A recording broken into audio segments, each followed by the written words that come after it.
Good morning. Welcome to LinkedIn Live number 2. My name is Robert Ciresi. I'm the CEO of CiresiMorek, an executive search firm based here in northeastern Ohio.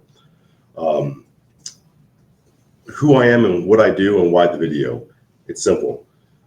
I've been in search since 1998, and I am not in talent acquisition, and I am not in human resources. I am a headhunter. For nearly 30 years, I've been compensated for building great relationships based on honesty and integrity, introducing companies to candidates and candidates to companies 24/7. Most times it works out very, very well for all parties. I've been very fortunate. I apologize. I've seen the application process from the inside out. I have direct conversations with HR types that screen resumes, as well as the leadership that reviews them in depth. My knowledge comes from nearly 30 years working with great people who have trusted me as I've trusted them. Created CiresiMorek in 2012. We specialize in partnering with the Fortune 1000 small mid-cap companies, private equity, mostly in the industrial space. And being that it's 20 degrees here in northeastern Ohio, I may have a cold, so I apologize if I sniffle. Why the series? With LinkedIn and text messaging and emails, I am overloaded with questions on a daily basis. And even on Christmas, I receive messages, right? And a lot of them are the same questions. Unfortunately, I can't answer all of them via email or LinkedIn Messenger. However, my goal is to educate customers and candidates as best I can, using my experience. Whether you're hiring someone or choosing an opportunity, or choosing an interview, maybe you're at the offer stage. These are all huge decisions. Each series that I create monthly will cover candid topics. Should you want something addressed, please email me directly at rceresi@ceresiMorek.com, and I'll add it to our next series. So today, we're going to take a different approach than we did last month. I felt I babbled a little bit too much on the last 30 minutes in January, and I have asked my team to join me to, shoot from the hip, ask me direct questions that we received, because it is an interview for me, right? When people call me and contact me, they could be asking questions like, hey, who do you know here? How do I get in touch with this company? What's your thought on this interview process? So rather than having ammunition and me sounding kind of, choreographed, I'd rather have my team say, what questions did we field, and start from there. So today we're going to talk about why interview preparation matters so much. And truthfully, this is kind of missed in my conversations with folks, but I see it every day. Whether it be a Teams call, a phone call, or a face-to-face interview, I'll tell you that people don't prepare as much as they should. And whether it be even crafting a resume, which we're not going to do resume review today, so I apologize if you were wanting to chime in on that. But I've had candidates go on interviews and with the ability on LinkedIn and Google and so forth. But if you just invest a little bit of time, do some research on not only who you're talking to, the company, the news, how the market's, or how that company is doing, you really are taking the first step. It's almost like dating. Be prepared. I've had people go on interviews on Teams calls that maybe they weren't in a suit and tie. They showed up late. They didn't know how to use Teams, right? These are all things that, I preach, and I try to tell people as much as possible that these little things matter. So much that I would tell you probably on a weekly basis when I have candidates that I'm preparing for interviews, if they don't prepare well enough, I cancel the interview, which people get upset with me, candidly, but I don't want my brand, or I don't want that candidate going on an interview if they're not prepared. Because I can assure you, my customer will call me and say, hey, this candidate on paper looked great, LinkedIn looked great, everything looked great. However, when they failed to get on the Teams call at the time, or they didn't do research on the company, or let alone didn't even know the job they were interviewing for, we didn't think they were passionate about the opportunity, so we passed. Happens quite a bit. So I'd rather cancel it personally than have that person go on a bad date. So with that, we're going to talk about, researching the company, owning your career narrative, making a strong first impression, right? The importance of follow-up, and then we'll do kind of a closing comments or so forth. So with that, I'm going to kind of ask my team just to see kind of questions or thoughts they have for me this morning, and I'll fill in the best I can. How would you recommend answering the question, tell me about yourself? Tell me about yourself. Wow. Well, that's where I'm at right now this morning. I hate just speaking about myself. So when it's a setup, that's probably the worst question you can ask someone. Sorry, Megan. Thank you for that crappy question to No, start. but everyone asks it. So, tell me about, I had this recently happen with one of my customers. And this is a Fortune 1000 company. I was doing a search. And my customer asked the candidate who, great educational background, worked at great companies, high potential, you name it. And the first question was, tell me about yourself. And that person decided to share not only about themselves, their families, their interests, their passions, Boy Scouts, what have you. It was 15 minutes before that person my customer was able to ask that next question. That candidate was eliminated, right? And it sounds harsh and it sounds drastic, but you get 30 minutes to make an impression, right? For me, for example, every phone call I make is on time. Church is on time. Practices are on time. We're even early, right? And I forgot who it was who's the coach of the Giants. Like when the meeting starts at 8 and you show up at 7:58, you're on time. You show up at 8, you're late, right? But the tell me about yourself should literally be a 1-minute canned answer that you should know, right? My name is John Smith. I have a background in this. I'm seeking opportunities for this, but it's a short, direct answer that should be canned and on the back of your head every time you note card, right? If it was more than 1 minute or 2 minutes, you might lose interest of the candidate or my customer. So short, direct, and succinct is the best way to put it, right? Kind of like an objective or summary of a resume. Perfect. How would you recommend people explain jumpiness on their resume? It's funny because this goes back to great question because, when I got into the business, and this is kind of how long I've been doing this. So, I just had recently had a woman, she asked me to help her find a job, and she said, my parents. And I didn't realize that I helped their parents find jobs. This goes back to the late 90s. But anyways, the jumpiness, things have changed. I can't remember the last stat, but I think in my profession, what we do for a living was every like 2.5 years we're switching jobs, right? After COVID, with people jumping around or roles closing or rifts or so forth, that's a tough question to answer. I wouldn't put your reasons on your resume, right? Because the minute you do that, if for example, I've seen resumes where Joe Smith put on every job says downsize, downsize, downsize. Well, if you've been downsized numerous times, I hate to say it, there's probably a reason for it, right? It sounds drastic, but if I've been married 3 or 4 times, there's probably a reason for it. I'm probably not a good husband, right?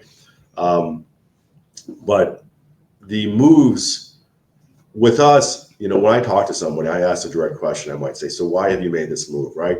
You have to have an answer, okay? And the answer sure as heck shouldn't just be because of more money, right? Know why you made that move, why it was in your best interest, right? Now, you can say it was a bad fit, your previous company. If it's bad fit, then something's wrong with you, right? But know the reasons, own the decisions, right? And use that as an opportunity to sell yourself, right? Like, for example, I made this move for this reason. However, this reason didn't come to fruition, hence why I'm on the market, right? I was presented an opportunity to be a VP. However, landing an ABC company, that opportunity come to fruition as was promised, and I'm looking for that opportunity, right? But as long as you're honest, historically it works out well. The hard part with LinkedIn and how powerful LinkedIn is, you used to be able to BS your way on job moves, right? I will tell you that I get phone calls almost daily from connections asking if I know someone. And I may or may not, but they're saying, what can you tell me about Jack Smith, right? Or Shelley, because they've switched jobs, you're connected to them, right? What can you share with me? And I'm not going to, hinder anybody's career, that's something I don't know, but it happens all the time. So if you've moved a lot, okay, you better have the reasons why you moved, own them, and learn from them, right? Now, if you move every year, that's going to be a hurdle, right? Because most people look at a resume and say, especially a bigger job, you really can't do much in your first year, right? It's kind of like your first year of marriage. It's easy. It's, the tough times come second or third year. So hopefully that answers that question. If you were terminated and it was a one-on-one termination, it wasn't part of a larger RIF, Yeah. how do you explain that? How honest should you be? If you were fired? Yeah. Were you fired by, I can't say it. Were you fired by someone that you don't respect, has integrity, has character, has someone that you actually think is a good boss? Sure. So I asked people that question because I said, nothing wrong with getting fired, right? Now, if you're getting fired every time, there's a problem. But if you're being fired, if the person who fired you is a real piece of work, right, then own it, okay? And I hate to use the equation or the analogy of like dating. If you get dumped by, a piece of crap, that individual, then it's okay. You move on, right? Now, if you're the piece of crap, then you got to fix that. But I tell folks, this is where it gets tricky because I'll ask the question, why are you let go? Well, I was now severance out, right? Or I was terminated. It's okay, once in a while. Like I said, one of the people that I hired in my office, she was fired from her last role. And I like the fact that she was fired from the last role because it shows she was trying to push the envelope a little bit, right? Which I want at CiresiMorek. But if you're fired or terminated, own it, be honest with it, and know the reasons for which you were. But like I said, it's okay if it happens once in a while. So. You mentioned being late, but what are the other, initial ways candidates can shoot themselves in the foot before even starting to talk? What are the deal breakers? Well, you got to know your customer. You got to know who you're interviewing with, right? One of my good friends, who's a president of a large Fortune 100, he's always saying you got to be camera ready, and you need to be when he calls you. This guy's a Teams call. Be ready to go, right? But there are no tricks. I mean, you treat it like anything else in life. You're ready. You're prepared. You ask interesting questions, right? One of the questions I tell people to ask, and they're afraid to ask it, is why is the job open? Everyone wants to see a job description, right? Everyone wants to see a job description, and I get it. However, you don't need it, right? If you're good at what you do and you want to be successful, right? Go on the interview and ask questions, right? And it's simple as, John, why is this role open, right? How am I measured, right? Why do you have a need? Why did my resume catch your eye, right? What would you want me to do in the first 90 days? That's going on the offensive and owning the narrative, right? Rather than tell me about yourself. Tell me about yourself has been around for thousands of years, right? On every interview process, right? But if you can, flip it a little bit, I'm not saying, have your future boss or employer be on the defensive, but the reason jobs are created is because there's a need. The sooner you can identify what that need is and why it's open and how you're measured, how you do it, the sooner you get past the tell me about yourself and, I noticed that you were at this company for 8 months, right? If you can get to that root sooner, it makes it flow so much easier. It really does. So, and like I said, with all the tools out there on LinkedIn or Google or what have you, you can start seeing some of these spots, right? You can start seeing why these roles might be open, right? You can see, for example, if you're interviewing someone who is now a VP and was a director, you can see, so I noticed you recently got promoted, right? Why did you get promoted? It's all out there. Mm-hmm. And you prep pretty much every candidate that you send to a client, right? Yeah, I try to. Yes, great question. I feel that yes, our customers, what's the best way to say it? We're not necessarily cheap. Search consultants are, cheap, right? I mean, our average fees are, north of $50,000 per placement. And I want to give our candidate every chance to be successful in an interview. And I feel it's my obligation, responsibility to help someone, because truth be told, people aren't good at this, right? They're bad at hiring, they're bad at interviewing, they're bad at screening. A lot of people are bad at screening, but it also gives me an opportunity to. People are nervous, right? People are going to ask me the question like, "Hey, how should I answer this? How should I answer this?" So, if I have a little bit of knowledge that I can help them with, absolutely. What I won't do is I'm not going to give someone the cheat codes, right? If very rarely do I even ask my customer for that. I want people to be themselves in the interview process, but people are nervous. So if I can, guide someone a little bit to be more successful in the interview process, absolutely. And same with my customer. I prep my customers as well on how to interview someone, right? Because give you a good example, very often, with candidates, they may not be as direct about their relocation, right? Nobody wants to relocate right now. But I even ask my customer, I say, hey, I would bring this up. If you're going to interview Jim and you think Jim's a good fit, make sure you ask the question. Say, hey, I understand you're open to relocation, but do you want to relocate? Which are two different questions. So. And on those prep calls, what do those calls typically look like? Are you just getting a rundown of who they're interviewing with, or are you on prep calls? Yeah. I think on prep calls, I'm trying to give that candidate as much information as possible, right? But also too, I'm testing the candidate. Okay, I very rarely stamp candidates for my customers. We have a very good repeat or return rate. I think we keep 98% of our customers, and the reason is because of our honesty and our integrity. So regarding candidates, I'm going to give them a little bit, but I also want them to be themselves, own their own moves, right? Now, if there are curveballs, I want to make sure they know that, right? This goes back years ago, and he's retired now, so I can mention his name. He's probably fishing or hunting right now, Todd Lowshelter. Todd worked at Moe, and this goes back to the late 90s. And he used to ask, Todd ran director of product engineering or so forth in 1998 to 2001 or so forth, something like that. And Todd would hire mechanical engineers for me to do design development on faucets for Moen. And one of the questions he always asked candidates were, why is a manhole cover round? So I got a look from someone in this room confusing the hell out of her. But the truth of the matter is, it was a great question, and not everybody has that answer. I'm not sure if Al has that answer, but some do, right? And a lot of people fumbled on that question, so I'm not going to tell you the answer, but you can go look it up yourself, right? But he asked that question, and that wasn't a make or break question, but it sure as hell gave him the ability to see how quickly people think on their feet. And knowing that I had this question, and he asked every person that question, I wouldn't share that with candidates, right? But so I try to get a pattern what my customers ask, right? And just, if you eliminate the BS and very direct and honest, like I said, get to the meat quicker, it goes a lot smoother, if that helps you.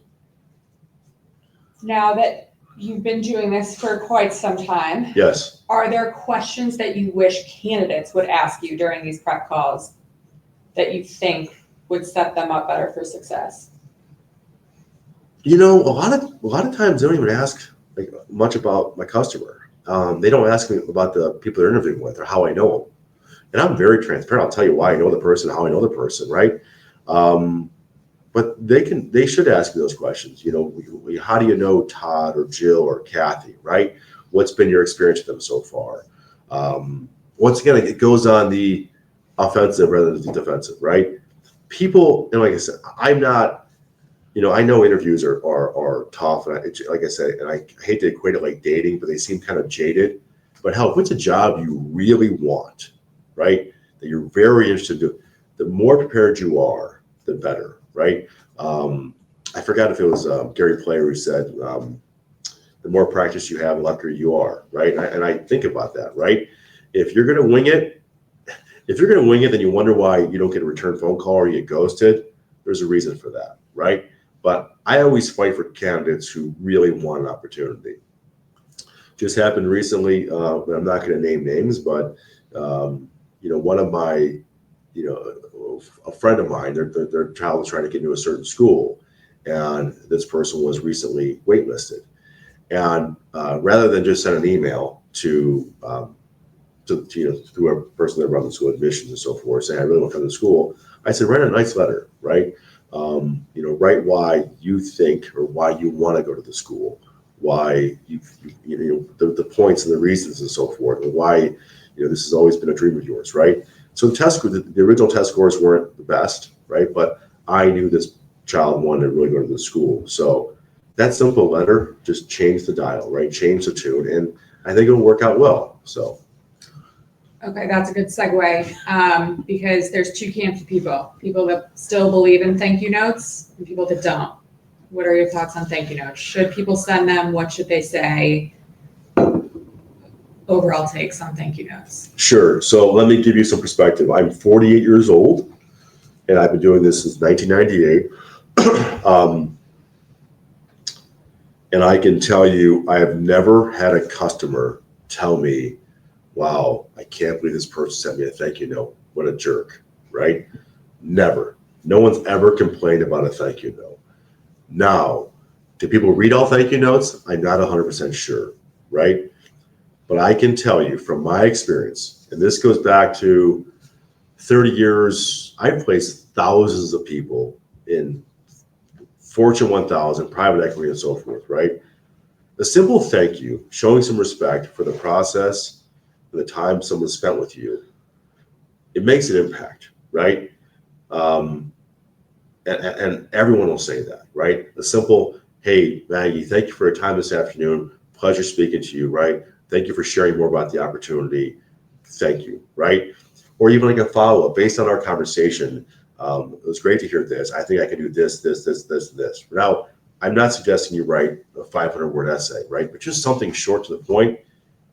I'm willing to bet a lot of money on this, that if there's two candidates and they're tied, the person who sends a nice, creative thank you note will just leg up that person just a little bit, because it shows you care, right? And like I said, I think it's a good idea to do so, right? And there's no reason not to do it. Because you mentioned being creative. Have you ever gotten a thank you note that specifically stands out, or how do you stand out from just all the other generic thank you notes? I referenced the conversation we had, the 30-minute conversation we may have had. But you try to, for me, I take it down to a very, basic level, right? I went to Purdue, right? And, if I'm talking to someone who's also in the Big Ten or something like that, I try to reference something simple, right? But I try to just do something in the note itself that doesn't look canned, okay? Maybe I'll see you here, or thank you for time on this, right? But you got to bring it back to the conversation. And that's why it's so important that, I have notes upon notes upon notes. So another quick preparation for interview, take notes. Like, if you're not taking notes, then, like I said, if you're not taking notes in the interview process, and I learned this years ago, it does, maybe show that you don't care as much as you should, right? But if you're talking to someone and they're telling you about the opportunity, why it's open, you're gathering notes, you have it right there in front of you. So take advantage of that. So use those notes to create a follow-up question and pull from that. So that customer, that employer, right, your future boss, knows you care. It's really that simple. Differences between preparing for a Zoom interview versus in person. Oh, those are drastic. Well, Teams, Zoom, or whatever be out next week, right? I always recommend wear a jacket, right, or a suit. Comb your hair, make sure your background, and be on the call early, right? Make sure your background is set up. Make sure it's clean. If you got to go down to your basement and put a bed sheet up, go down to your basement and put a bed sheet up, right?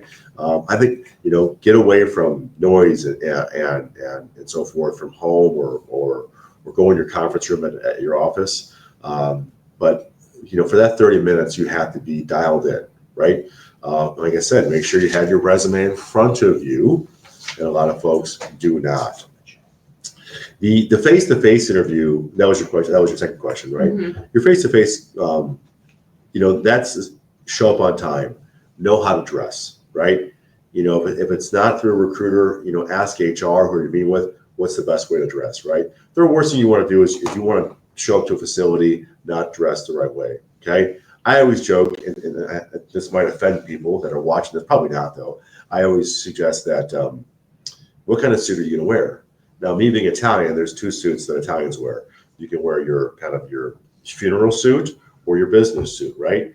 Italians might have a shiny suit that they wear to funerals, and I wouldn't necessarily wear that suit to your interview, but know how you should dress, how you should prepare. But like I said, it's all about preparation, right? Showing up on time, doing your research, knowing who you're talking to, right? And like I said, if you have an agenda, study the agenda, right? Try to look at someone's background prior and say, and not in a creepy way, but hey, I noticed that you went to this school or you worked with these, right? And sure as heck, do not drop it mutual connections that you might know. And then, because that mutual connection might think you're not a good an employee, right? Know before you drop names as well in the interview. So, Okay. Probably time for one more question. Sure. But we pulled on our own LinkedIn a few months ago about why people think they may not be treated fairly in the market in an interview process or before an interview process, and it came back to age. So people think why, okay, we asked the question why people don't feel they're treated fairly because of age. Yeah. For candidates that would put themselves in the older age bracket. Yes. And they're interviewing for a role, what tips do you have for them to potentially not be ruled out versus younger candidates? Why? No, I'm joking. Change your LinkedIn photo, dye your hair.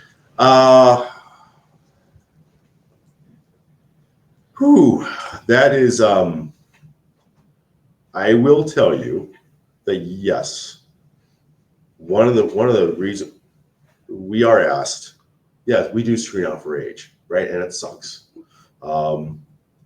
However, I'm pretty good at this, and I always ask my customers why, right?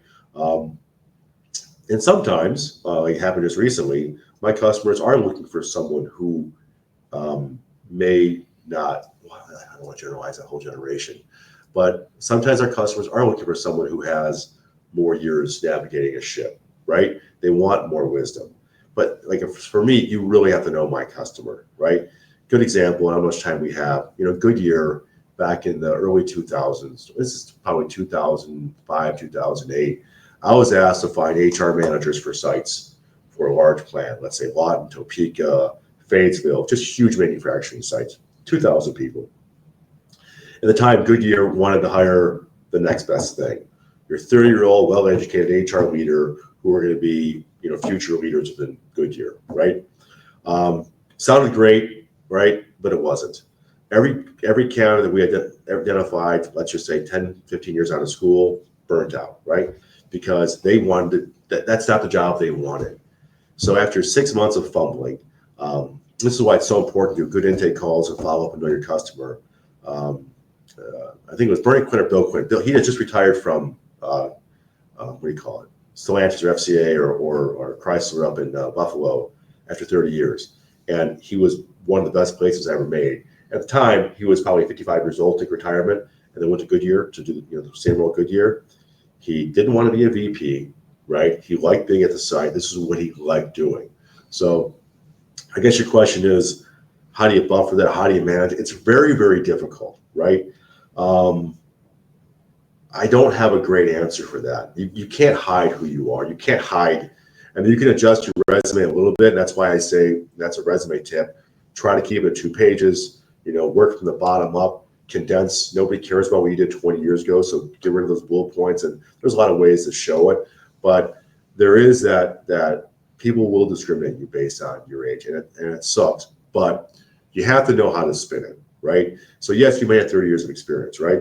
But maybe you have 30 years of experience to do it the right way, right? Or share with them that you want to keep working. Share with them your efforts and I don't know, you're committed to being successful for a long time. But it is out there. It is tough. But I can tell you that a lot of my customers are exhausted by hiring people who switch jobs every 2 years, right?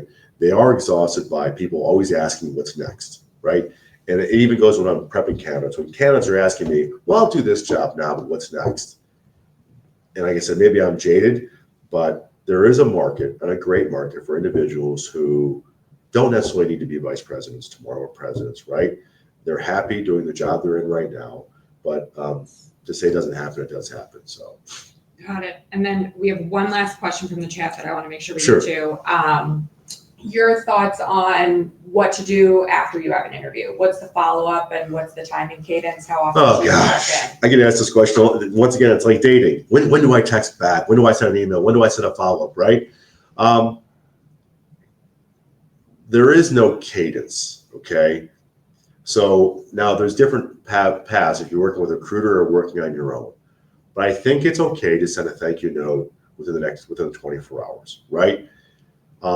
A very strong statement is, and people are afraid to do it, and I don't understand why. Because I can tell you, and people always say I married up. It was the reason I married up is because I asked my wife out a few times, and I wasn't afraid to ask her out.